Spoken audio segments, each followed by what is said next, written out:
Greetings. Welcome to Virtual Journal Therapy with Coach Lean. We're coming from the Greatest Self-Taught Part 3. This will be the last one that I would read out of the 90-day journal therapy. And we'll move on to Part 2.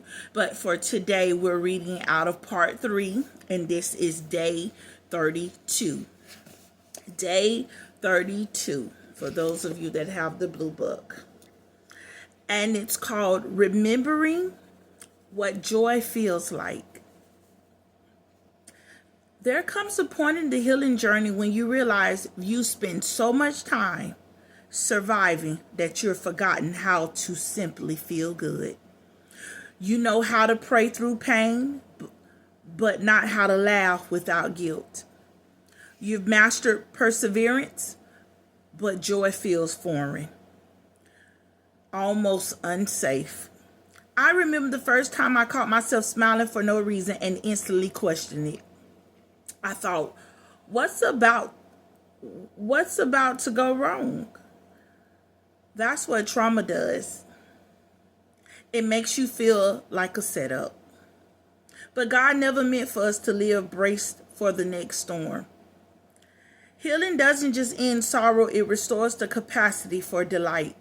And remembering what joy feels like is one of the holiest forms of recovery. Joy is not the same as happiness. Happiness depends on what happens. Joy depends on who holds you. It's not loud or dramatic. It's steady. It's waking up without dread. It's the deep breath after years of holding it in. It's the laughter that rises from a heart that used to only cry. For a long time, I felt guilty for feeling better, like I was betraying my past self. But healing taught me that joy doesn't disrespect pain. It redeems it. It's not pretending the wounds never happened. It's proof that they didn't win. When I began to allow joy back in, it came in small ways. A warm sunrise, my favorite song, a simple thank you whispered in the middle of a quiet day. At first, I had to make space for it intentionally, to give myself permission to feel good again. Joy had to be relearned, not as an event, but as a daily posture. I started to see that joy wasn't something I needed to chase. It was something I needed to allow.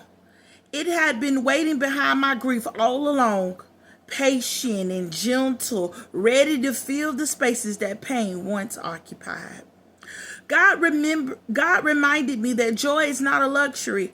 It's a spiritual oxygen.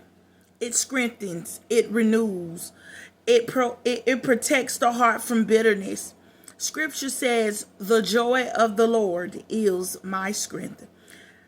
And I began to realize that joy isn't the reward after healing. It's part of the healing itself. Joy tells your nervous system that danger has passed. It tells your spirit you're safe now. It's permission to exhale, to dream again, to love again, to play again. It's God's way of reminding you that He didn't just save your soul. He restored your smile. If you're reading this and following along with me, I want you to pause and ask yourself, when was the last time you let yourself feel joy without suspicion, without guilt, without minimizing it? You deserve that freedom. Let joy find you again, not because life is perfect, but because your heart finally believes it's allowed to be happy. Laugh loud.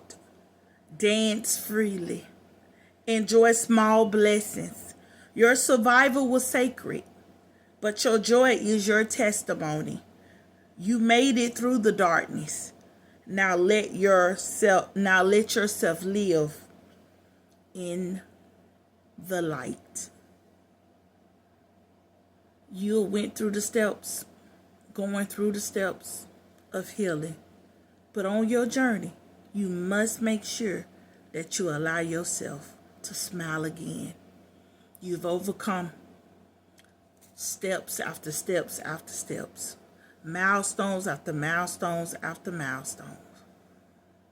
And it's now time for you to embrace joy.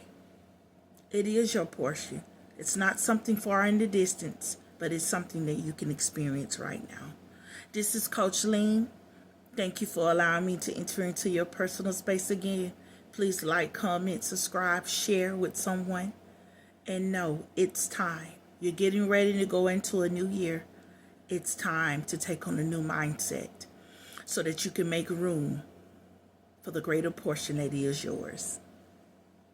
Remember, I'm cheering you on, and you do not have to suffer alone. See you tomorrow. Toodles.